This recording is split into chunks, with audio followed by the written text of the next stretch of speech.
You saw it, didn't you? As she muttered this to me, I awkwardly but honestly nodded. After all, there's nothing to be done about what I'd accidentally seen, the image of her that was spinning in my mind, refusing to leave. Yeah, what I had unintentionally seen while I was heavily drunk was. My name is Steve Patterson. I'm just a typical office worker. I was leading a moderately enjoyable life until today when things became a little out of the ordinary. I'm on a company trip. We're staying at this old but charming inn, complete with a hot spring and clean rooms. It's pretty awesome. Our company isn't that big, only about 20 people, but this year we'd performed particularly well, so they decided to give us nice accommodations. 2 male staff share a room and female staff got a single room. There aren't many female staff, and it's probably a special treat for our top performer, Catherine. Catherine is a stunning top saleswoman. Despite being my coworker, she is nothing like me. She is excellent and kind, like a goddess. As you might imagine, she was surrounded by the boss and department manager during the banquet at our trip. The boss and manager were clearly smitten with the hostess. Amidst all this, my gaze was directed at Catherine. Catherine, we have high hopes for you this year. You're our company's ace. Thank you. While watching her smile from afar, I sipped my drink. Even if it's pathetic, the thought of an average Joe like me drinking with Catherine felt audacious. As I was drinking like this, I ended up drinking more than I thought. The bosses were having a great time with the hostesses, and their boorish laughter echoed throughout the banquet hall. The female staff had returned to their rooms early because it was getting late, so it seemed like the bosses were having their fun time. Feeling dizzy from drinking too much, I made my exit in a hurry. My room was, although this was a traditional inn, unusually like a hotel, it had names and numbers on each room. Apparently, they used to have just names, but they started adding numbers to make it easier as they had more guests. Thanks to such efforts, this bed and breakfast has a long history as an established business. I looked at my room number. 30. There it is. The inn didn't have an auto lock, so I didn't need to bother unlocking the door. Also, as I had a habit of carrying all my valuables with me, I didn't lock my door since I didn't leave anything valuable in the room. I opened the door with a creak, took off my shoes, and opened the sliding door. But, for some reason, Catherine was in the room. The moment I saw it, my drunkenness instantly sobered, and I closed the door. Whoa, sorry, wrong room, oops. Even though I had sobered up, I was still staggering, and I stumbled on the threshold of the entrance and fell spectacularly. Wait, are you okay? Catherine tried to ask in a flustered manner, but she couldn't say anything. The scene was spinning in my head. She had a glamorous and fit body. Her skin was translucent white. I saw things in my head that I shouldn't have seen, yet they kept appearing over and over again. But then, I remembered the big bruise on her side. That bruise, I felt like I'd seen it somewhere. Even as I thought about this, perhaps because I was too drunk, I fell asleep right there at the entrance. A few hours later, I was prostrating myself before Catherine. It was to be expected. If Catherine made a complaint, there was no chance I would win. My life was to be decided by Catherine's forgiveness. Although Catherine looked displeased, she said, "You were really drunk, so I'll forgive you this time, but don't drink that much anymore." I'm sorry. Actually, it was quite embarrassing, but Catherine had put me to bed in her room after I fell asleep on the spot. I have shown her a pathetic sight, and my pride was completely crushed. No matter how kind a goddess she is, it's only natural that she would be disgusted by my series of actions. Just as I had prepared myself for this, she finally opened her mouth. Aren't you going to say anything? Her usual confident smile was nowhere to be found. She seemed a bit down, lacking confidence. From my perspective as a man, I had been shown a captivating scene, and I was actually thankful for it. As I was considering my words carefully to avoid causing a big problem, she murmured, "You saw the bruise, didn't you?" I saw it, but what about it? Doesn't it disappoint you? Everyone says so. If only it weren't for that bruise, I'd be perfect. I did see the bruise, but the impact of the other pots was too strong, and I didn't think that bruise was something I needed to worry about. I don't think there's such a thing as a perfect person. It's kind of like your trademark, and it's cool. I inadvertently blurted out those words. Then, she widened her eyes in surprise. At the same time, I felt a sense of déjà vu. Had I said this line somewhere before?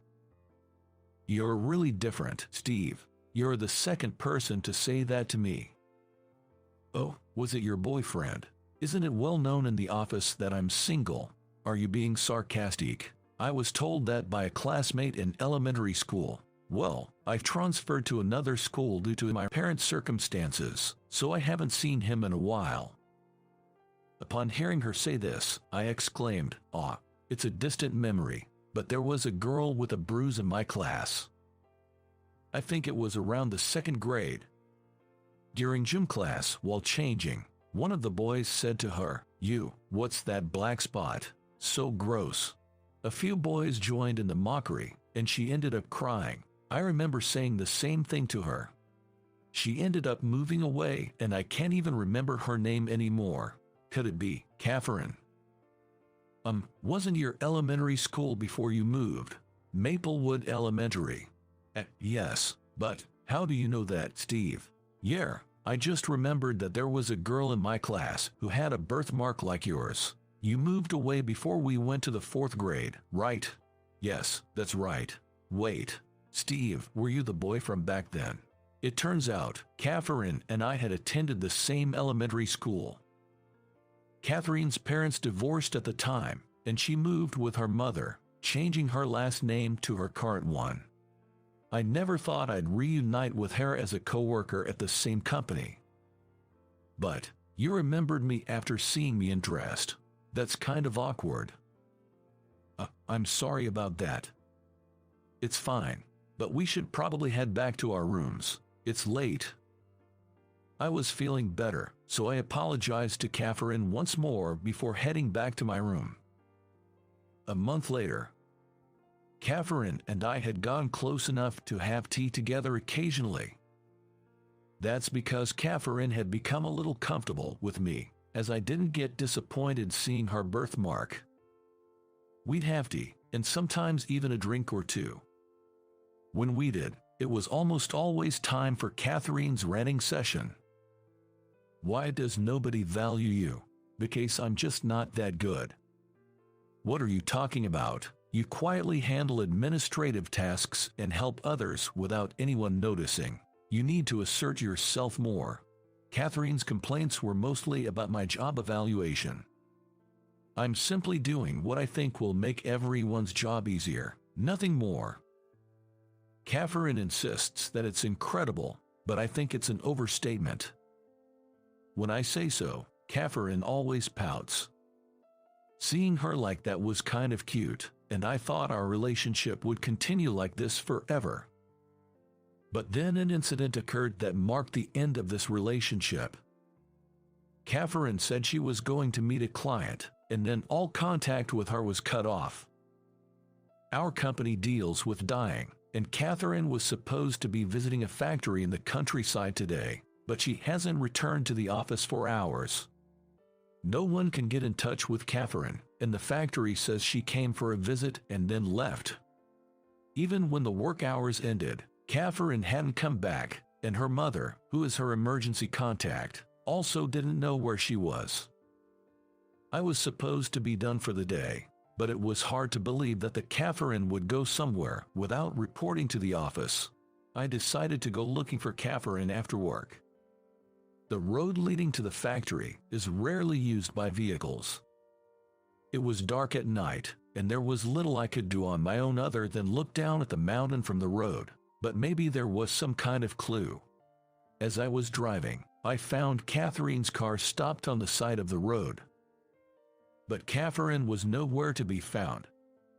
The driver's seat door was open and the keys were still in the ignition. "Catherine, where are you?" It was when I shouted. "Steve, is that you?" A frail voice could be heard from the other side of the guardrail, meaning it was from the woods. Beyond the guardrail, there wasn't a paved slope, and at the bottom of it was where I found Catherine. Her clothes were tattered as if she had fallen down. She was weakly raising her hand in distress. I immediately contacted the paramedics, and Catherine was rescued. During her fall, she twisted her ankle and had some minor scrapes, but thankfully, her life was not in danger. She mentioned that her car had broken down on her way back from the client's place. While checking out the issue, she lost her balance due to her high heels and fell through a gap in the guardrail. Catherine wondered, "Why were you there, Steve?" "I'm glad you were, but it's strange." So, I told her, "I thought something might have happened. I was looking for you because I knew you weren't the type to skip work without telling anyone." Hearing this, she blushed and smiled. "How about going to the aquarium next time, as a thank you?" This was clearly an invitation for a date. It was different from the usual casual suggestion for drinks. This had me puzzled, but I declined her offer. "Let's go when you're fully recovered. You've twisted your ankle after all. We should start with somewhere closer. I'd like to be the one to ask you out to the aquarium." Upon hearing this, Catherine seemed pleased. There was a reason why I declined. I had planned to ask her out to the aquarium myself and confess my feelings to her. A man should make the first move. Well, that's just my pride talking. But, in the end, I wasn't able to ask her to go to the aquarium. The reason being, a week after Catherine's accident, we were informed that our company was to be merged. It was so sudden and surprising. But given the shaky performance of the company, I could understand if the boss was doing this to protect our livelihoods. We had good performance this year, but we had been struggling for the past few years. The grand company trip we had, that was the last of it. That's why it was so luxurious. So, it was inevitable for the company to merge. But the problem was with the company we were merging with. It was a major fashion company, and we were to be assigned to its newly established dyeing department. And the boss of that company was Catherine's mother. After her divorce, she had started a small company and had built it up to its current size. When I went missing, the boss contacted my mom, right? When he called her again saying I was found, she started looking into the company. Catherine's mother had always let her live her life the way she wanted, never interfering in her work, but she had gotten worried that the company environment might not be good, given her daughter's predicament. Upon investigating, she fell in love with our dyeing work. The boss talks swiftly concluded given the dismal business performance of our company. The paperwork is still in process, but it seems to be ongoing. A company transfer. I was thinking about this nonchalantly when suddenly the boss tapped me on the shoulder. "Steve, can I talk to you for a moment?" The boss was looking at me seriously. Could it be that he's going to say, "I'm sorry, but you're fired"? The pressure from the boss was intense. Yes. The truth is, you're the only one being transferred to a different department. What? Am I not in the dyeing department? I was surprised as I received an explanation from the boss. Apparently, based on the recommendation from a woman named Catherine, I was the only one assigned to the main office. I was shocked by this, but Catherine too was going to be assigned to the office. When I told my mom about your hard work, she said she wanted you in the office. She's a tough person even with her own family, so it wasn't just because I recommended you. It's based on your achievements, Catherine said. I was perplexed by what Catherine said, but I wanted to make the most of this opportunity that I had been given. Besides, I didn't want to disgrace Catherine, who had recommended me. I'll do my best. And thus, I progressed in my new company, which was about 20 years ago now. I'm in my 50s now. But thanks to my hard work back then, I'm now an assistant to the CEO. The company has grown significantly under a new CEO, but the new boss keeps me busy. At work and even at home. Steve, where's the wine? Come on, Catherine, you're drinking too much. I scold my wife, Catherine, who has finished a whole bottle of wine at home. Since joining the office, we work together more, and although I originally intended to confess my feelings at the aquarium, Catherine confessed to me first. And so, we started dating, and then got married. We've been blessed with children, and we're leading a successful life together. Catherine took over the company, and I'm supporting her, but no matter how many years pass, Catherine keeps leading me. I find it absolutely endearing. Why not? It's our home, so it's okay to get drunk. You'll catch a cold if you sleep on the floor again. I don't need to hear that from you. I was at a loss for words. We've been together for 20 years, but she never fails to make fun of me. But I'm not upset. After all, if it weren't for that incident, I wouldn't have been able to spend time with her like this. All right, if you get too drunk, I'm sleeping on the couch. I don't want to sleep alone, so I'll stop drinking. Catherine says, smiling. I want to stay together until our smiles become all wrinkled. Thinking so, we enjoy our evening drinks in moderation, as always. Normally, I wouldn't be working in a place like this.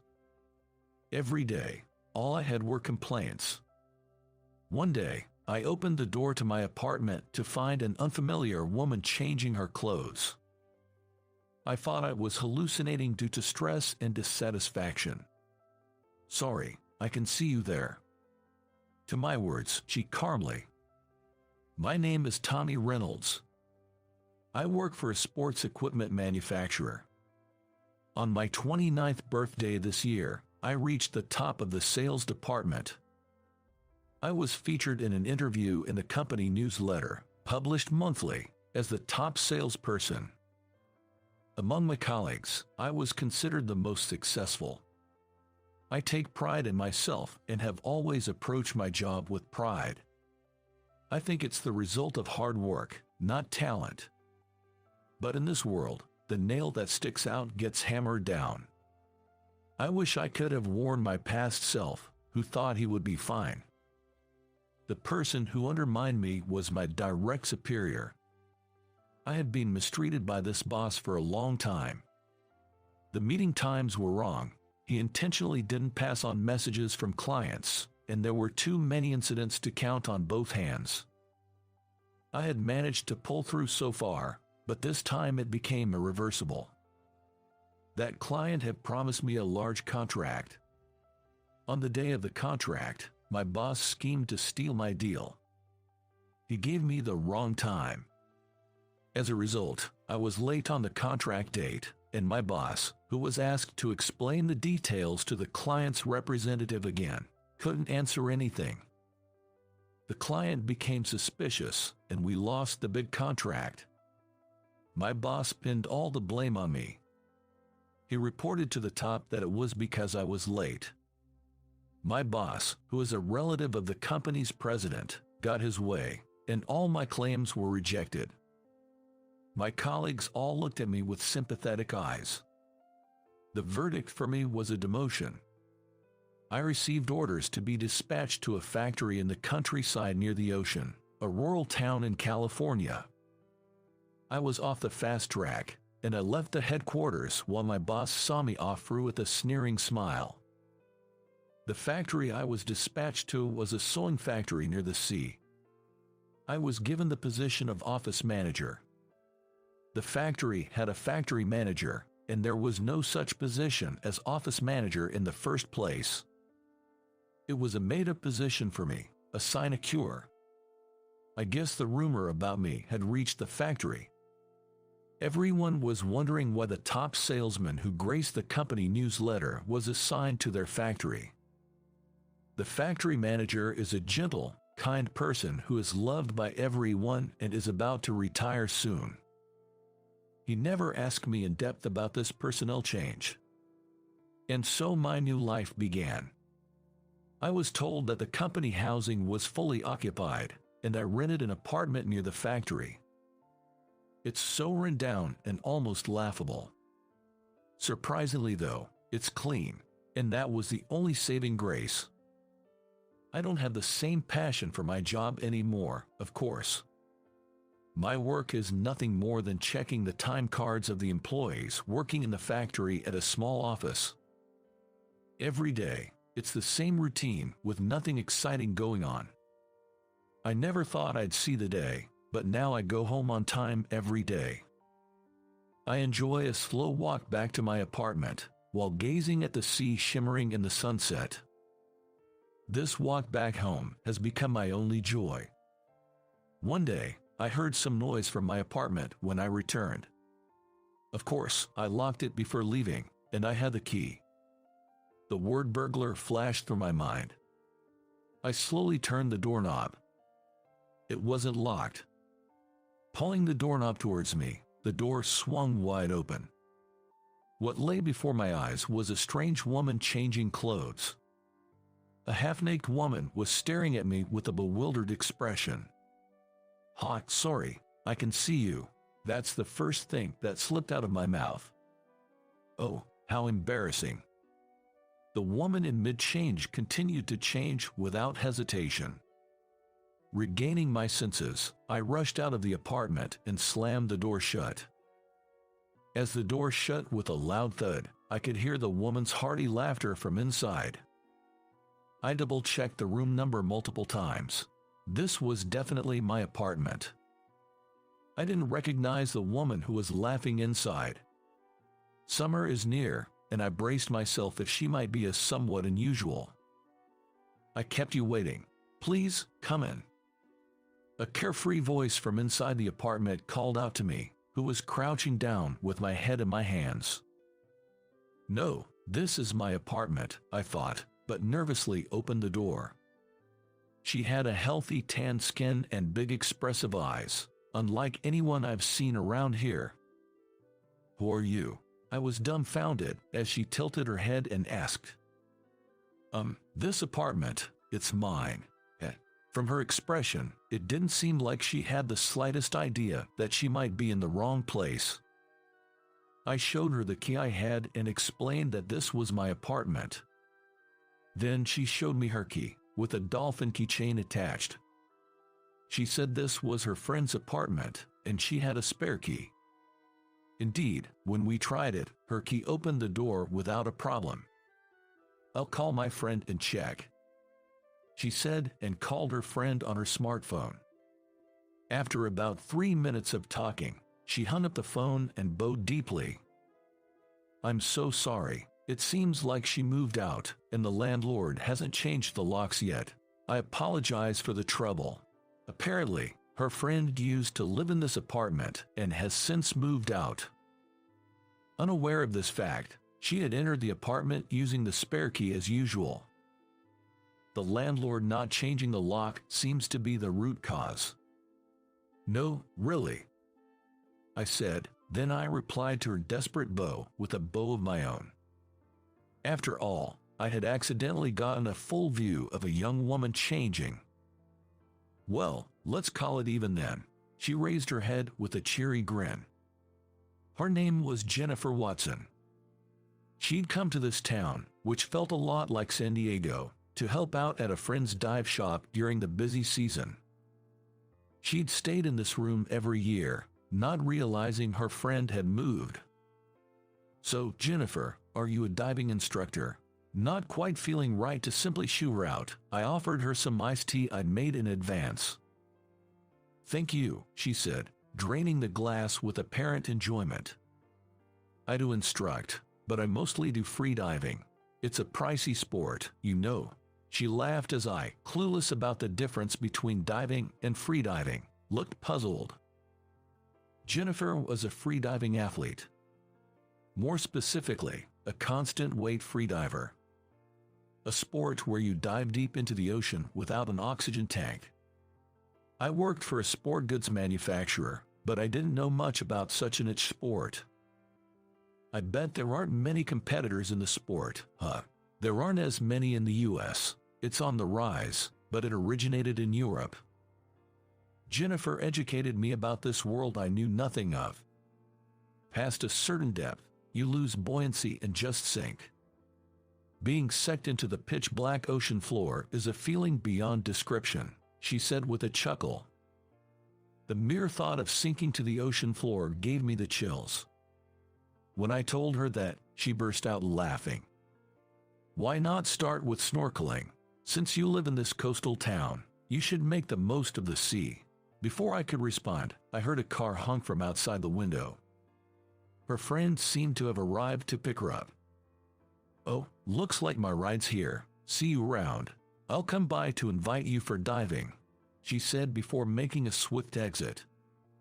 I felt like I'd been struck by lightning, staring blankly at the closed front door for a while. It was the first time I'd felt excited since moving to this town. Her sudden appearance had brought fresh air into my stale life. A few days later, she popped into the factory where I worked. She'd brought lunch to her friend for lunchtime at the factory. I couldn't afford to make you a lunchbox. Yet as she said this, she tossed an absurdly large sandwich to me. Watch out for the lunch bomb. The contents of the sandwich she'd brought was thick ham and scrambled egg. Made it a meal of itself. Apparently, she knew the factory manager too. As I savored the sandwich given to me by Jennifer, the factory manager brought over some iced tea. You seem to know Jennifer well. Well, there's a bit of history there, I replied, prevaricating, unable to admit that I had seen her changing clothes. Taking a sip of his iced tea, the factory manager announced he had something to discuss. A first since he took the position. I was immediately tense, worried about some issue at the factory. But his talk had nothing to do with the factory at all. He asked if I knew Jennifer was a free diving athlete, who I had peeked at her changing for. I nodded in agreement. Great, that speeds things up. He gave a firm nod of his hand. He asked if I, ex-top salesperson, could approach her to offer sponsor. When it came to international competitions, the costs add up quickly. Apparently, she had had to give up on competitions because she couldn't afford them before. He wanted to support her, but being out of touch with the headquarters, he was unable to help. He thought that if anyone could get headquarters moving, it would be me, who used to be a top salesperson. I was unable to respond to this unexpected request. I knew nothing about free diving, nor who Jennifer really was. I told the factory manager my thoughts honestly. Well then, let's start with diving, he suggested, pointing at the calendar with a grin. It seemed my days off would be spent by the sea for a while. The factory manager was always quick to act. A characteristic I attribute to competent people. On my next day off following our conversation, I was promptly enrolled in a diving school, with theoretical lessons in the morning followed by practical ones in the afternoon. Raised in the city, the deep sea was an unknown world to me. Jennifer was there to gently support me as I cautiously approached it. The first time I dived into the sea, it was, to put it mildly, awesome. While there was a lot to learn, and it wasn't all fun and games. Yet, looking up at the sea surface from beneath, glistening with sunlight, and being enveloped by the gentle seawater was indescribable. The bubbles I exhaled climbing to the sea surface seemed like a scene from a fairy tale. I was captivated by the sea in just one day. You'll get addicted, Jennifer had told me just before diving. Turned out she was spot on. After finishing the practical diving session and the school finished for the day, I accompanied Jennifer for her free diving practice. She hung a guide rope, relaxing and floating on the surface of the water. A countdown began 2 minutes in advance, and she was to begin her dive within 10 seconds of the official top announcement. Overstepping that would result in a penalty. After a series of deep breaths to fill her lungs with air, she disappeared beneath the water. All that was left for us in the venue was to watch the clock and wait for Hart to resurface. The tension during this time was beyond imagination. There's a clip attached at the depth, one declares. You must remove it and safely resurface. Apparently, some athletes faint from lack of air. The fear was magnified after doing a dive, falling into the depths of the sea due to gravity without an oxygen cylinder on your back. A few minutes can feel incredibly long. Eventually, she emerged on the sea surface. As per the procedure, she said, "I'm okay." Just like that. She removed her nose clip and smiled. I'm well versed in land sports, but it was the first time I saw free diving up close. I thought the way the team came together in tension to support her was impressive. The concept of doing it for someone else came to mind. I might be able to do it. It was a moment when the switch in my head turned on after a long time. From that day, I went to the sea on my holidays. Of course, I got a license. I accompanied her many times in her practice and built up an image in my mind. I also became friends with the people at the diving shop and guest house. They are all cheerful and love the sea. No one speaks ill of Jennifer. It seemed they were purely cheering for her dream. The expectations weighing on me are also huge. To make her dream come true, my hard work is essential. It was a long time since I was transferred that I visited the headquarters. There is no marine sports department in my company. I decided to take on the challenge of making presentation to establish a new department. The headquarters were as lively as before after a long time. I pulled myself together and attended the internal presentation. The trigger for taking the step was a single phrase from her. There's no marine sports department. Then you should create one. If there's no place, create it yourself. Make the most of your unique strengths and do something that no one else can think of. There are faces of colleagues and bosses who have trapped me at the presentation. I can't fail. A long-lost fighting spirit lit up within me. The presentation was a great success. The president is very interested in launching a new department. He was also interested in nurturing young athletes. In a few days, the CEO and several headquarters staff members will come to watch a mock free diving competition. We've reached the tipping point. The presentation was a success. The bosses are coming to watch the mock competition, not just for Jennifer. Can't other athletes participate as well? I contacted her right away. On the other end of the phone, everyone was celebrating the success of my presentation. Understood. I'll gather the people, you decide the day. I really appreciate all of your help. I heard her voice sound a little tearful. I'm the one who should be saying thank you. Without her support, I don't think I could have recovered. At the CEO's request, the arrangement for the mock competition was made quickly. On the day of the event, it was sunny, and the sea surface was reflecting the sunlight brilliantly. We hired a chartered bus, and the bosses arrived. They planned to visit the factory in the morning and watch the free diving mock competition in the afternoon. It seemed to be the first time the CEO visited the factory, and the factory managers were busy with the hospitality. Surprisingly, the factory manager and the CEO seemed to be old friends. Listening to their conversation filled with old stories, it seemed the factory manager was the top salesperson among their peers. The factory manager also seemed to have quite a past. At a barbecue on the beach, the athletes and local divers mingled. I arranged direct conversations with the CEO about diving, the competition, and the predicaments the athletes face. In the open atmosphere, the lunch meeting proceeded smoothly. That's when a man made a snide remark in a noticeably loud voice. He was picking on a young girl even though he wasn't drunk. He was openly ridiculing the freediving competition as just diving. When I checked the source of the voice, it was my former boss who had undermined me. I wasn't expecting him to be accompanying this tour, so my mood sunk a bit. In front of the athletes, my former boss kept provoking by saying that this mundane sport wouldn't work for promotion. Although there were athletes who got angry, Jennifer stepped in and stopped them.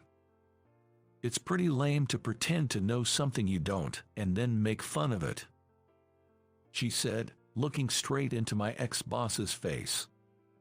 Unable to find a retort, he glared at her, his face turning bright red. Even when glared at, she remained calm. She had confidence and conviction. As we started spending more time together, I found myself drawn to her just like I was drawn to the sea. I haven't told her yet, but if this presentation is successful, I intend to confess my feelings to her. The mock competition in the afternoon was a huge success. Since it was done while explaining the rules of the competition one by one, it was easy to understand even for those watching freediving for the first time. She patiently answered every question thrown by the CEO and other employees. The CEO and the others seemed to have felt the same excitement and tension I felt when I first watched freediving. They were also fascinated by the charm of the staff involved in this competition. The presentation, including the mock competition, was a huge success. On the spot, the CEO made a contract with their team. He promised to provide full backup. He even expressed a desire to obtain a diving license at a diving school next weekend. So, another man fascinated by the sea was born. I'm going back to the head office to establish a marine sports division. The former boss, who had a condescending attitude towards them, was demoted by the CEO. It seems he caused various troubles while I was not at the headquarters. Honestly, I'm relieved that I no longer have the opportunity to work with him, because I don't want him to interfere with this project. And several months have passed since I returned to the headquarters. A poster featuring her is prominently displayed in the headquarters lobby. Upon hearing that she is not just a model but an active player, my colleagues seemed unable to hide their surprise. The relationship between me and her seems to have taken a step forward and a step back. Of course, I told her my feeling like a man. She laughed and said, "I'm okay." But now, she is diving the seas around the world. There are few tournaments in Japan. The main battlefield is the seas around the world. It's a dangerous competition, so I get nervous on tournament days. I'm anxious about her safety. But she's different. She's enjoying the seas around the world. I started to feel like it's impossible to tie her down with words like marriage. "When will you return to the US next time, Jennifer?" I can hear the sound of the waves behind Jennifer. She must have just gotten out of the sea. "I'll be back in the US next week." Her voice is a bit patchy, maybe because the signal is weak. No matter how far away she is, she contacts me. My return this time is special. Jennifer says in a somewhat desperate tone. I'm getting nervous at the seriousness of Jennifer's voice. I don't think it's a breakup, but... "Jennifer, what happened?" I timidly ask Jennifer, who is sighing on the other end of the phone. "Why are you sighing?" What's wrong? Is there anything I can do? I repeat my words, anxious. I was pretending to be okay even when we're apart, but actually, I'm not. Then you have to take responsibility. After a brief silence, I heard a sulky voice. Why are you making me wait like this? You better step up and propose properly. With that, the call abruptly ended. I stood there, dumbfounded, clutching my smartphone. Snapping back to reality, I left work early and rushed to the jewelry store. I was hustling and bustling about, preparing for the proposal. Then, the day of her arrival came. The PR team was also in attendance to cover her return. I guess the proposal would have to wait, I thought. When I spotted her coming out of the arrival gate, I waved slightly, and she ran towards me. She had just left her luggage right there. With such momentum, she threw herself onto me, and I was knocked to the floor. I'm back. Now, propose. Hold on, right here, really. The exchange between us was all heard by the PR team, and the pictures graced the cover of the company newsletter the following month. Let me propose in a more relaxed setting. It's been 5 years since we got married, but I think I'll never forget the words I shouted that day. It still gets a lot of laughs at parties, and she's still laughing about it today. I hope you enjoyed that. Subscribing to our channel gives us motivation to create more content. We'll see you again in the next video. My name is Ethan. I'm 27 years old. I'm just a typical office worker. I use a computer all day at work, but right now, I can't see the screen clearly. Phew, I try to take a deep breath with my eyes closed, but they just won't open. I'm feeling dizzy. I've been struggling to get through my work, relying on caffeine from coffee to push through the day. Finally, it's the end of the workday. As everyone else is calling it a day, I lean both elbows on my desk, rest my forehead on them and close my eyes, thinking, finally, time to go home. Hey, are you okay? You've been looking a bit off lately, like you're not feeling well. My boss, Robert, talks to me with a concerned voice from behind. No, I'm just sleep deprived. Sorry, I'll be more careful. Seeing Robert look worried, I decide to tell him the truth. I thought he would scold me for staying up late, but instead, he seemed worried about my lack of sleep. Is something going on? Insomnia is pretty serious, he says, expressing his concern. I really wanted to reassure him, but it's true that I'm struggling. While it's none of Robert's business, I decide to tell him about the cause of my insomnia. A month ago, a new neighbor moved into the room next to mine. My apartment is a rundown corner unit on the first floor, and the room next to mine had been vacant for a while. A student-looking guy moved in during the moving season, and he'd been making a noise every night, bringing friends over.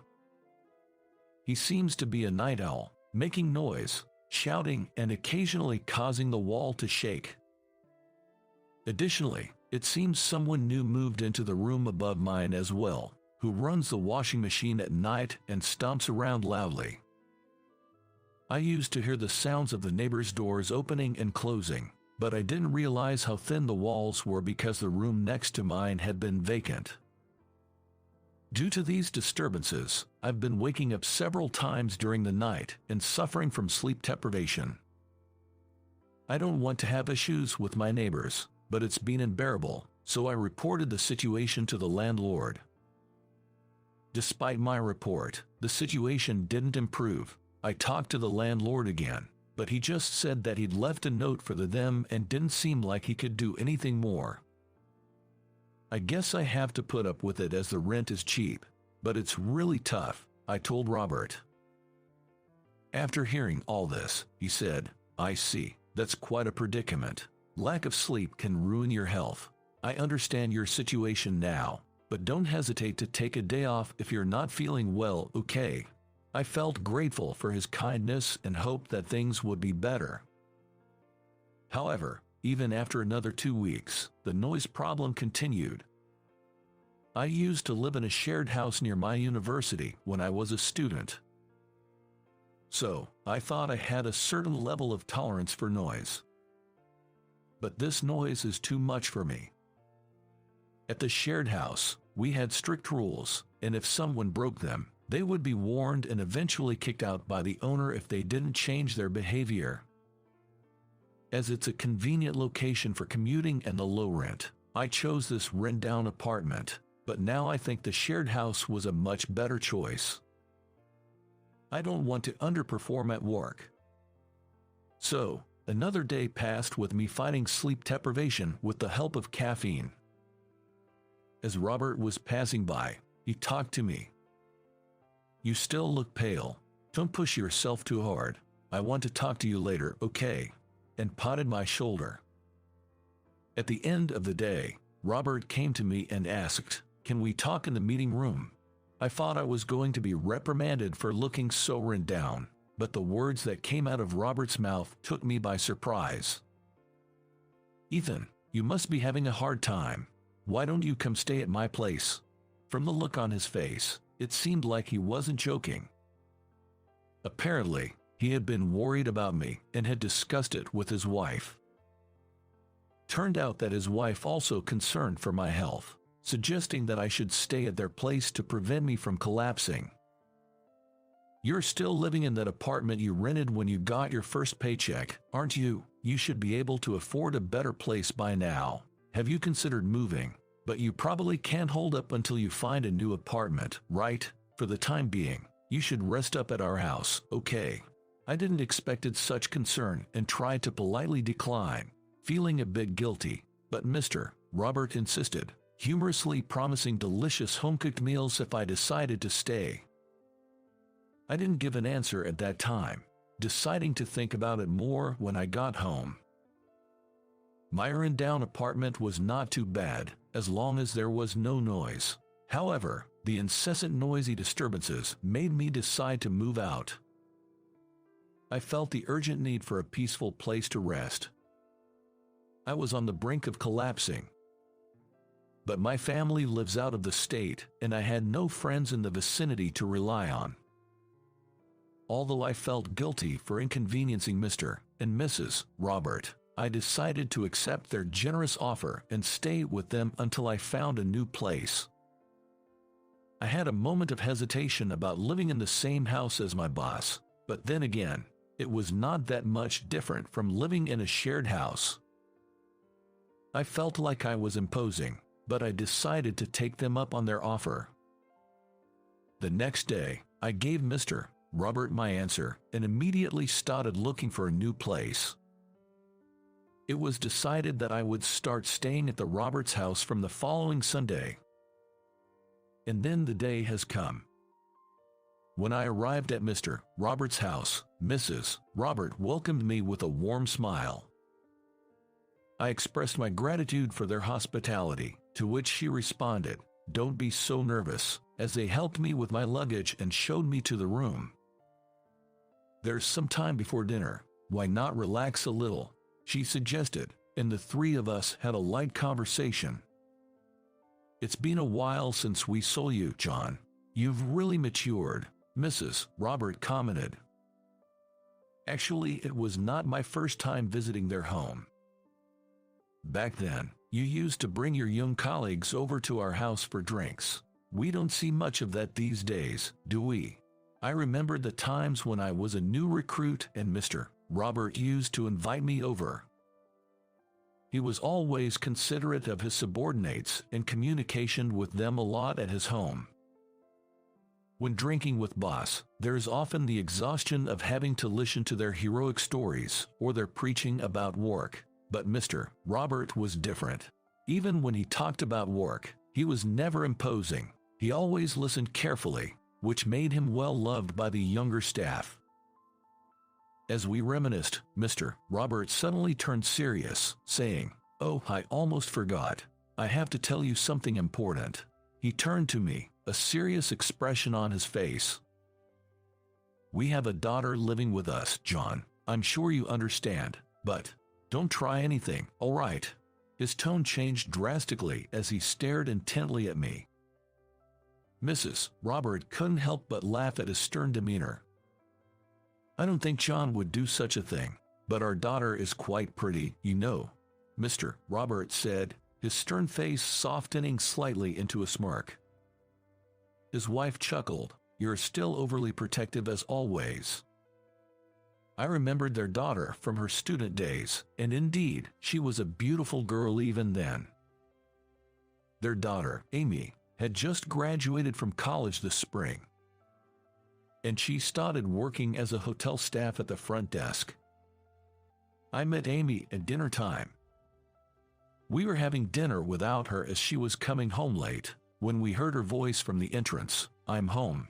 I greeted her at the dining table, apologizing for starting dinner without her. But when I looked up and got a proper look at her, I was momentarily stunned. Amy had grown up into a striking beauty. "No problem at all, take your time," she said. Amy smiled and said something that had everyone at the table nodding in agreement. "She's so beautiful. It's no wonder the boss is so protective of her," we all thought. Amy then went to her room to drop off her bags, then took the seat next to me. At that point, the boss paused. Hang on a sec," he said, appearing flustered. The boss turned to Amy, who was about to start eating, and said, "You can't sit next to him, Amy. Come sit over here." He wanted her to switch seats with him. "She's a girl who's not yet married, after all. We can't let her sit next to a guy so casually," he joked. Yet, there was a serious look in his eyes. We all ended up laughing at our overly protective boss. Before going to bed, I took a bath. "Ethan, can you drink herbal tea?" When I got out of the bath, the boss's wife asked me so. When I replied that I was able to, she said, "That's great, herbal tea helps you sleep," and made some for me. We were all sitting comfortably in the living room drinking herbal tea, when suddenly the boss said, as if he had remembered something, "Ethan, you're good at English, right?" When I nodded, he turned to Amy and said, "Amy, we've got a teacher right here." I saw Amy's eyes light up. When I asked why, she explained that she uses English a lot in her work at the hotel's front desk. The hotel is a Japanese-oriented, so a lot of foreign tourists visit there, so she had to pass an English test to get hired. But, apparently, actual practice is quite difficult, and she's a bit insecure about phrasing and such. I actually spent 3 years abroad in high school. I followed my father on his overseas assignment and lived there. Even now, I can still speak English because I occasionally have to deal with people from English-speaking countries at work. Today, I just want you to rest. I don't want to push you, but if you're feeling better, could you take a look at my daughter's English? The boss asked me this, and Amy also requested it. Of course, I agreed. Thanks to the boss and his family's kindness, I was able to sleep well that night, and I recovered a few days later. Going to work with the boss every morning was a strange feeling, but I got to hear all sorts of work stories from him, and it made me feel like a new employee again. I also felt happy that we could now talk as equals. His wife, who is a housewife, was really good to me. The food was delicious, and she even did my laundry. I was so grateful I didn't know what to say. The boss and I, who both have the weekends off, started having a drink together on Saturday nights. He used to drink every night, but now he's being health conscious and only allows himself to drink on Saturday nights. We enjoyed the evening with food prepared by the boss. I was surprised that he could cook, and we had a great time talking over drinks. As I listened to the boss talk and nodded, I suddenly became emotional. He talks the stories about his daughter with kind tone, his wish for happiness for his family, and his advice to me to walk a similar path in life. Watching him, I couldn't help but think of my own father. My father passed away before I became an adult. Just after we returned from the 3-year overseas assignment, my father passed away. I remembered the time shortly before he died when he told me, "Ethan, when you become an adult, I want to share a drink with you." Maybe it was also because the boss's gentle way of speaking was so much like my father's. If my father were alive now, would he be like this? Thinking that, tears streamed down on my face. "Hey, what's wrong?" Turning to my side, I found myself crying, no doubt surprising my boss. "No, I'm good. Just drunk a little too much." I shrugged it off with a sheepish response, but couldn't help the tears from spilling out, even as I tried to hold them back. "No, I apologize. I was just thinking of my dad," I admitted candidly. Then, I talked about the promise I couldn't keep with my father. "Is that so?" There were tears in my boss's eyes as he said that. "Your father would be proud if he saw you now, Ethan. You've grown into a hard-working, good guy." He said that, patting my shoulder reassuringly.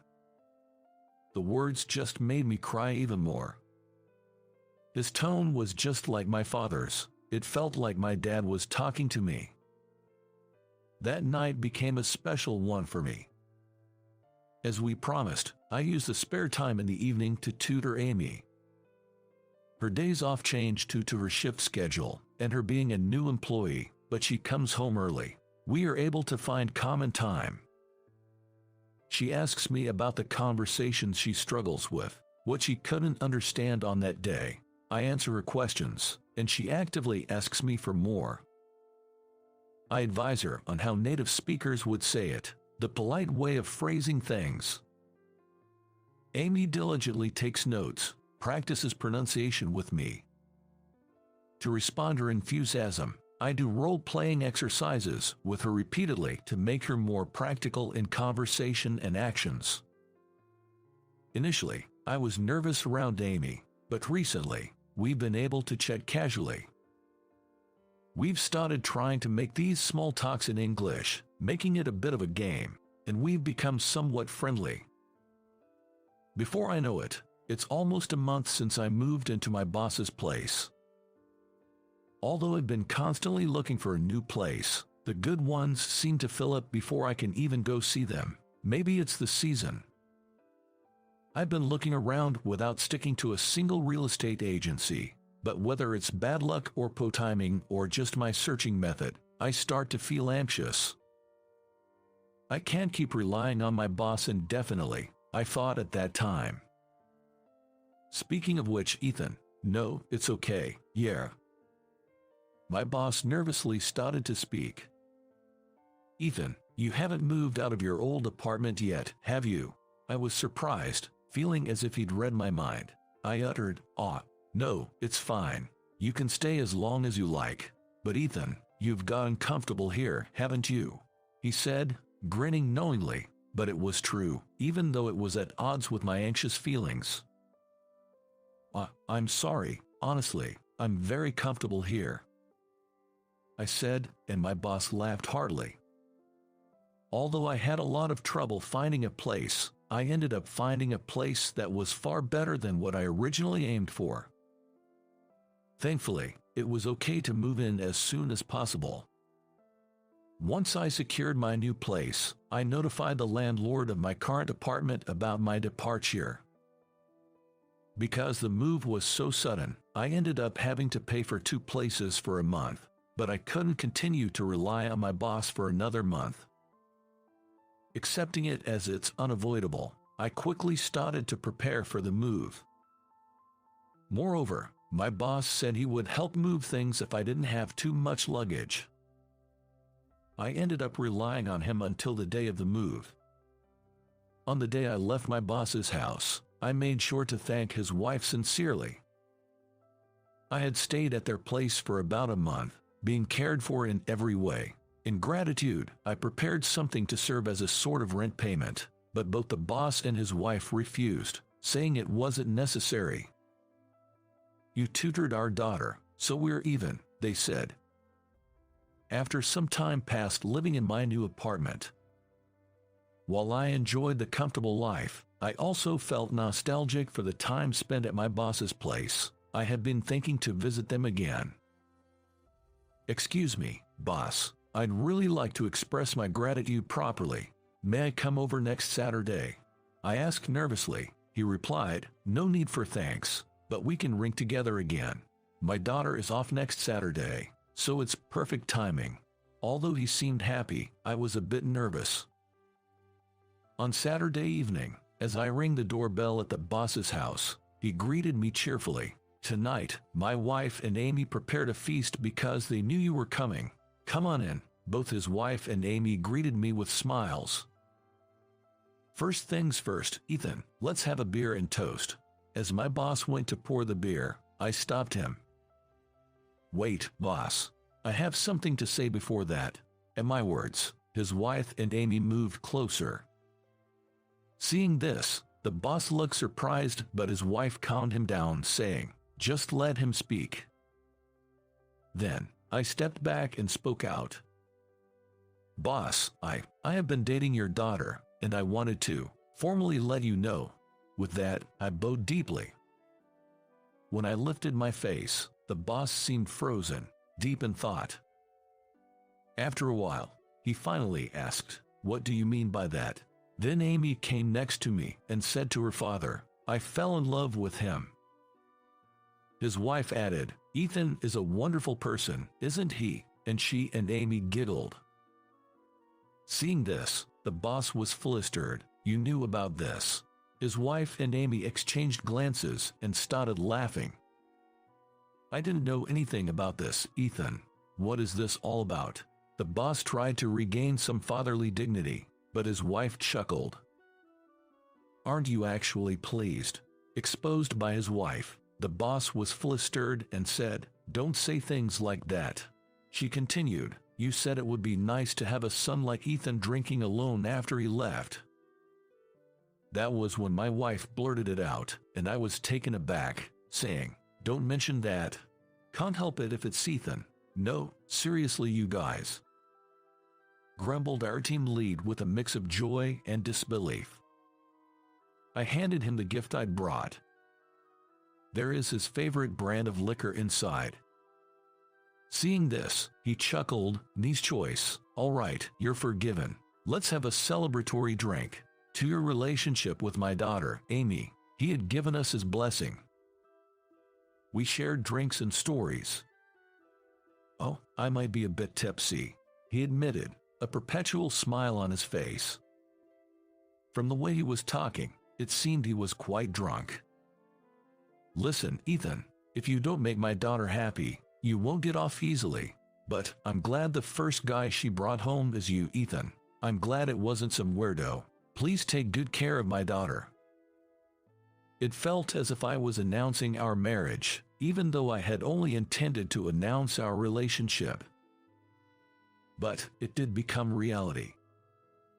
3 years since then, the team lead is now my father-in-law. Rather, he has become more of a father to me. I used to say I wish I had a son like Ethan, and now it's really happened. "Ethan, let's keep this going." It's our usual Saturday. Now, we enjoy drinks together with Amy and my mother-in-law. How was that? Subscribing the channel gives us encouragement to produce more. See you in the next video. My name is John Williams, a 30-year-old businessman. There's nothing special to note about me. I'm just working as an office clerk at a large wholesaler for alcohol. We don't have a store, but we do deliver beer and wine on credit to a wide variety of eateries, such as bars and izakayas. Each delivery person is in charge of a truck. and when morning comes, they load up barrels of beer and deliver to the stores they're in charge of. As for me, I'm working in an office with only women, handling things like processing credit slips and various chores. I think I've been placed here because they need at least one male hand in the office. Still, it's true that I often have bad experiences because I'm looked down on by people like the driver, the procurement personnel, and the warehouse manager. On top of that, the general affairs department is a women's garden. I feel uncomfortable. I often feel stressed because it feels like I'm caught on the horns of a dilemma. But the reason I'm still at this company is because not everything is bad. I have many colleagues I get along with, and I often get treated well by our regular customers. There are times for ups and downs. It would be the same no matter where I work. The change in my life happened this spring. The cause was a new department manager who joined the company in the middle of the term. He was a tough guy with a background in finance, having served as a branch manager of a regional bank. He had a tendency to try to settle everything with numbers. The department manager was rough from the start. Perhaps he felt pressured to produce results because he was hired in the middle of the term. His demands on us were too high. Suddenly, the previously laid-back atmosphere in the office started to get tense. According to the section chief secretly told me, it seems that the director is suggesting personnel cuts to the president. Indeed, there have been fewer drinking parties recently, and opportunities for outside drinking have been lost. It's a big blow to our company, which delivers alcohol to restaurants. I knew that sales were sluggish. When I heard about this from the team leader, I had a bad feeling. This was because, as far as the director was concerned, my performance seemed to be at rock bottom, and I was well aware that he had me in his sights. Perhaps being the only man among the clerks might give the impression of being incompetent. I had the impression that I was doing a decent job, but the director didn't seem to recognize my efforts at all. In a month after the director took office, the discussions about reduction began. It started with soliciting voluntary retirees. Apparently, no one expressed a desire to leave. The director then prepared a list for the reduction. My name was at the top. He subtly applied pressure, saying, "It's not mandatory, but if you care about the company." Besides me, several delivery personnel and assistants were chosen. It seemed like an arbitrary selection on the director's part. The warehouse keeper's name was on the list, and he was outraged. And rightly so. If the warehouse keeper quit, the company would be thrown into chaos.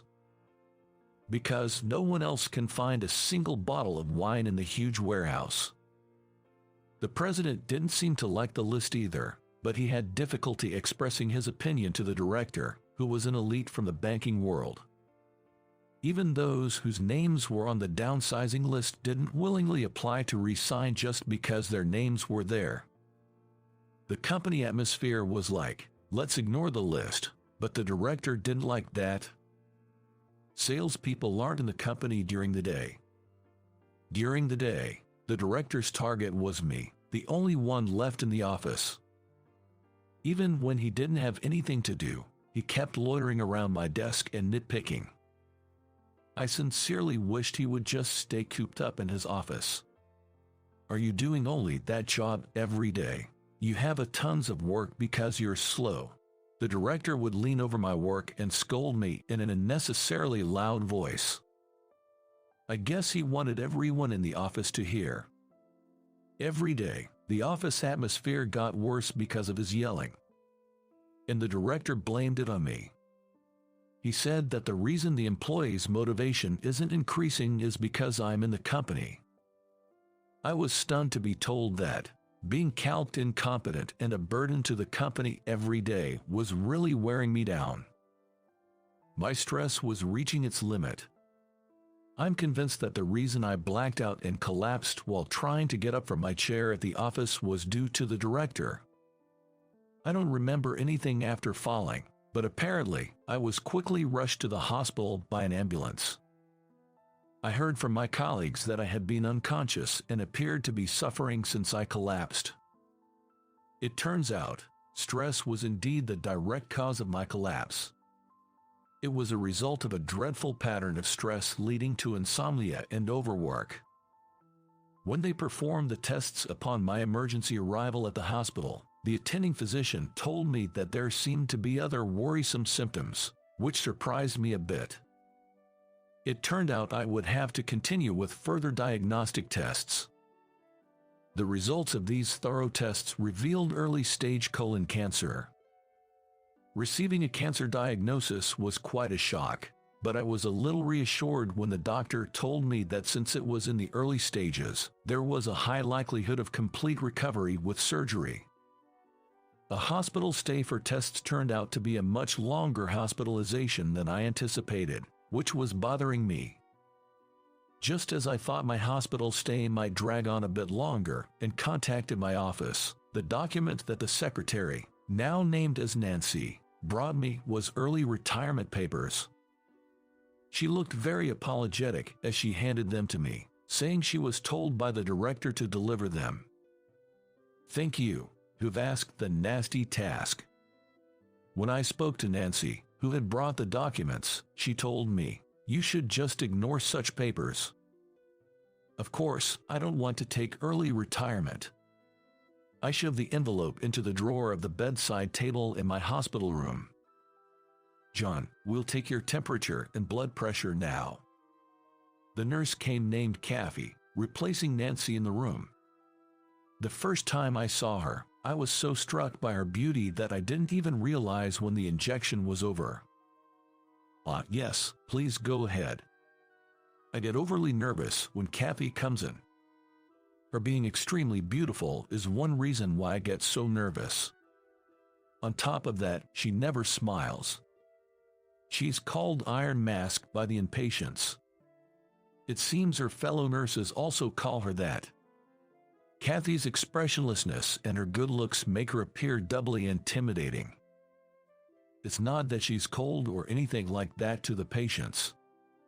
She's a strict yet kind nurse. The young attending physician told me that he's most afraid of being scolded by her. She doesn't raise her voice but seems to be able to express her anger in a quiet, matter-of-fact way. I thought I would be terrified if it were me. "Your pulse is a bit fast. Are you not feeling well?" Kathy, who was taking my pulse, quietly said so. It seems my pulse quickens just by having her near me. I was a little amazed at how nervous I was.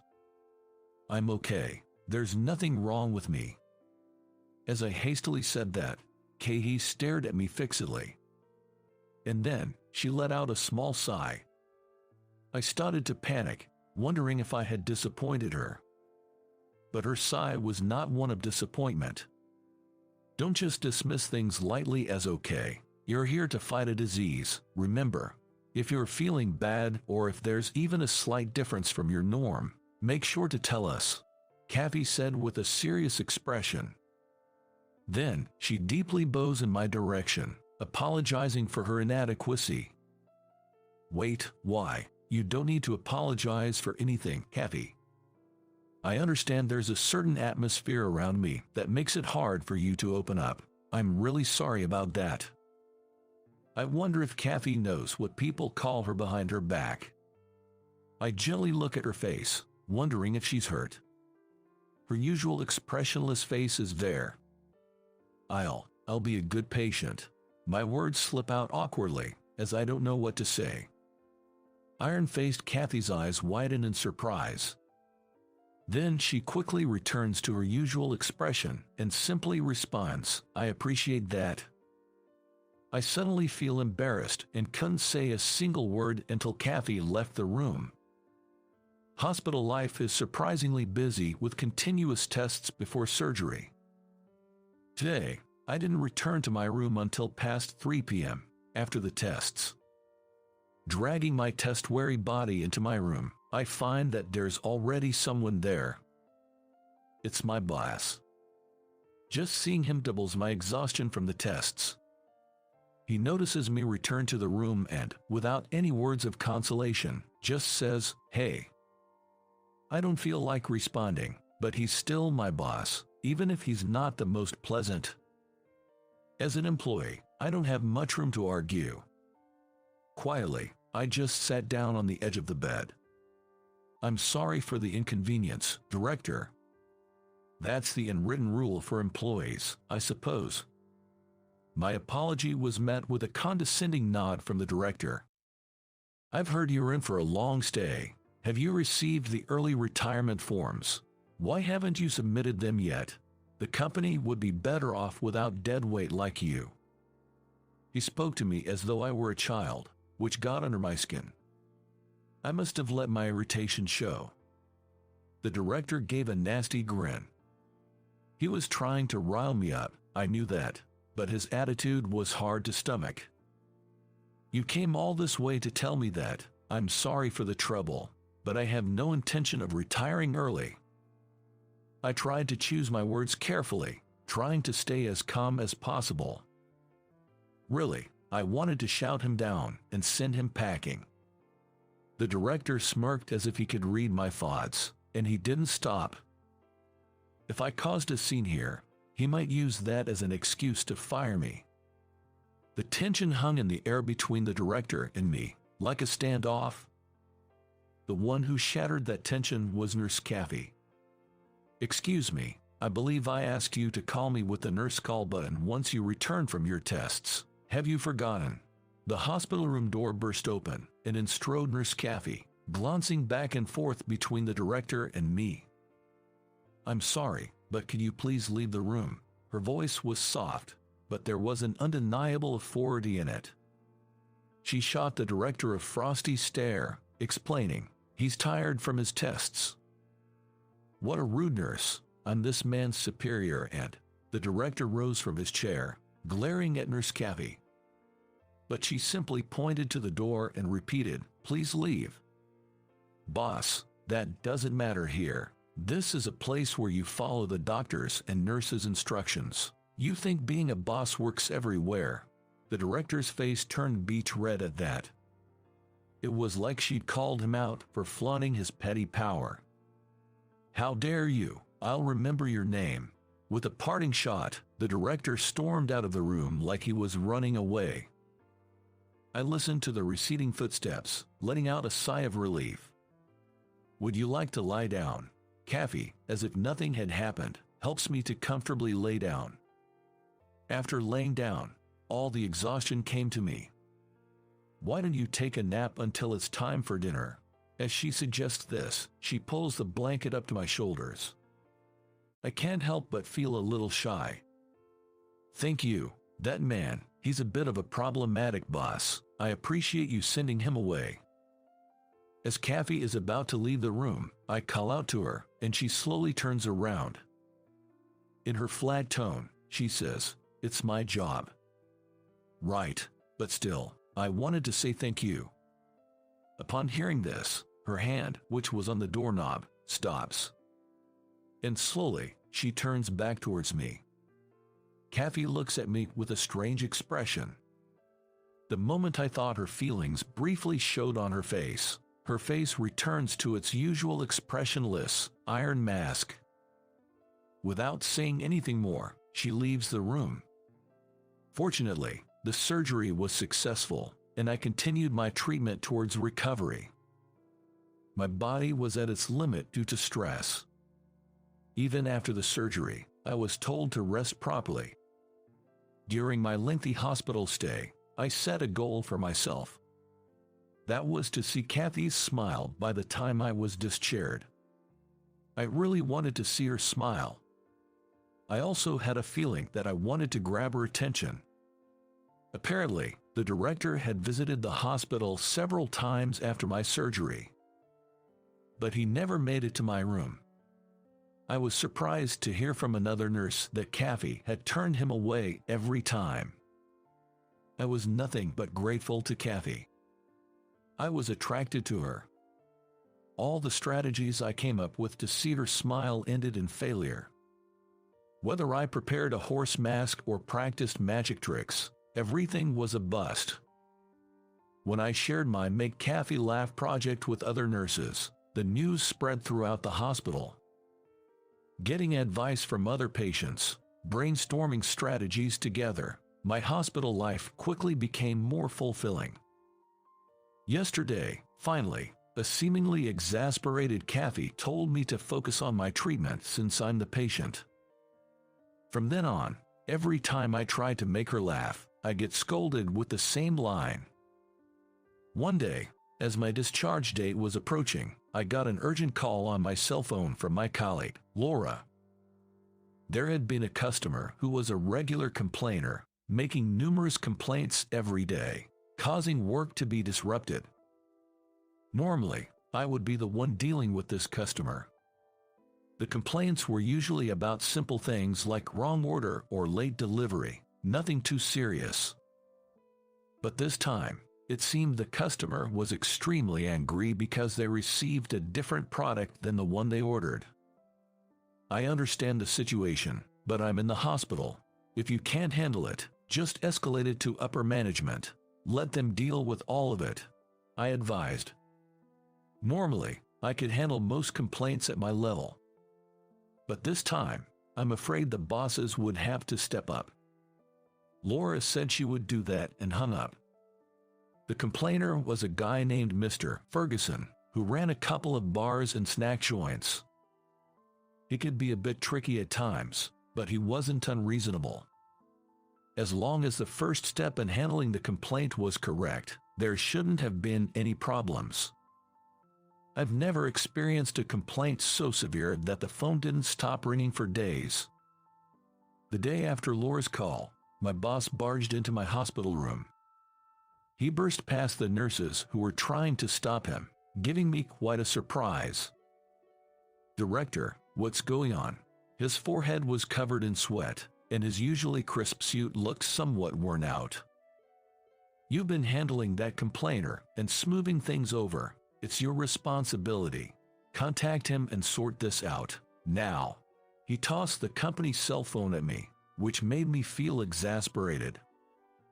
I did not pick up the company cell phone, so the director kept yelling at me, saying that I should be grateful that a useless person like me could be of use. I was starting to worry about causing a disturbance in the hospital. Reluctantly, I picked up the company cell phone. "Is it you again? This is a hospital. Please, keep it down." Just as I was about to make the call, Kathy entered the room. The nurse who had initially tried to stop the boss had apparently fetched Kathy from another ward. She was stone cold, glaring at the director without flinching. With her imposing demeanor, the director was taken aback.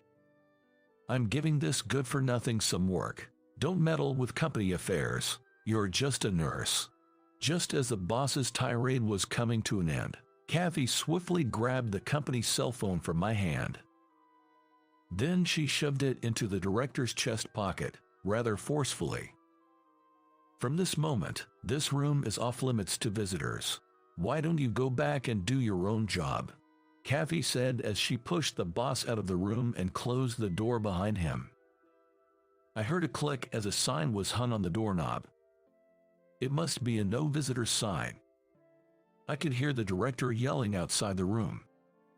He made a ruckus for a while, but it seemed like he was escorted out by the security guards who came rushing. In the end, from what I heard from another nurse, he was even begging Nurse Kathy. I did feel a bit sorry for him, but I think it served as a good lesson for the director. Afterwards, it appears that the director got more complaints from a customer while handling a complaint. In the end, our regular client, Mr. Ferguson, said he would switch to another liquor store, effectively terminating his contract with us.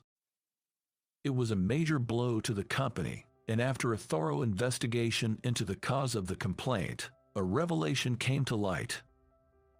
The director had rearranged the office on his own, and it seems a new and experienced worker had been put in charge of order reception. With no one to assist, the newbie was left to handle everything on their own. That's when the mistakes at the reception started piling up and caused the complaint. There are so many types of alcohol that you can't count them all.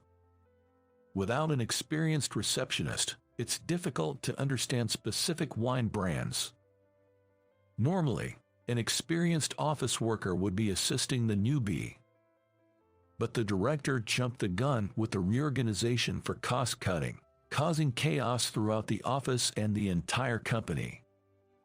When the cause of the huge loss to the company was reported to the CEO, his reputation took a nosedive. Now he's been labeled as incompetent despite being an elite, and seems to be finding it hard to stay in the company. "What are you writing?" Kathy, who came to change my foredrip, peered at my computer screen. "I'm writing my own know-how on dealing with complaints. The method varies depending on the customer. Now, that director seems to have been assigned to handle complaints. The director, while retaining his title, has been told to take the lead in handling complaints. A colleague told me that he's been tormented every day by troublesome complainants. I think it would be a plus for both the customers and the company if I could contribute to handling complaints in any way." "Are you going to aid the enemy?" I get slightly embarrassed as she tells me this with a somewhat unresolved look. I'd rather see a smile on your face than that shocked look. In the end, I never got to see a smile on Kathy's face during my hospital stay. After a hospital life of over a month, I finally reached the day of my discharge. The attending physician and nurses who took care of me in the ward see me off at the hospital entrance. I'm about to get emotional as I even receive a bouquet of flowers as a discharge celebration. Kathy is also here among the people seeing me off. With her usual emotionless face, she stares at me. "I've been in your care a lot, Kathy." When I stand in front of Kathy to express my gratitude, I end up witnessing something unbelievable. "You did well, John. Congratulations on your discharge." With that, she softly flashes a smile, as beautiful as a blossoming flower. I'm about to drop the bouquet in my hands from the surprise. I thought to myself, what a terrible woman she was at the end. After all the effort, she wouldn't smile at me, but at the moment we'd never see each other again. She shows me a smile. Memories of my hospitalization with her cross my mind one after another. Once I start to recall the fun moments, I can't hold back anymore. I burst into tears in reaction to her smile. Seeing this, the people sending me off start to roar with laughter. I'm so embarrassed. Unable to hold myself back, I crouch down on the spot. Well, do not cry like that. People who work hard deserve a little reward. This is just a bonus. Kathy whispers this while gently patting my crouched back. A piece of notepaper, roughly inscribed with her familiar handwriting, has her cell phone number on it, and she gently places it in my hand. Below it are the words, "Contact me if you feel like it. I'll be waiting." By the time I stop crying in surprise and look up, she's already returned to the send-off line, waving with her usual emotionless face. I wave back at everyone while expressing my thanks, then get into a taxi. In the moment I get in, I call Kathy's cell phone. "You're impatient, aren't you?" After 5 rings, she answers the phone with a soft chuckle. I hadn't thought about how to ask her out and can't find the words in my sudden panic. Will you date me with the intention of marriage? This was the first thing that came out. Even the taxi driver turns around in surprise. I'm so embarrassed I wish I could disappear into a hole. Isn't that a bit too hasty, but okay. Perhaps I found the treasure of my life in a hospital and I was too lucky. A few years later, I can't help but grin imagining her standing next to me in a white bridal dress. How did you enjoy today's story? Subscribe the channel and give us likes. It gives us motivation for our production activities. We're also looking forward to hearing your comments. See you again in the next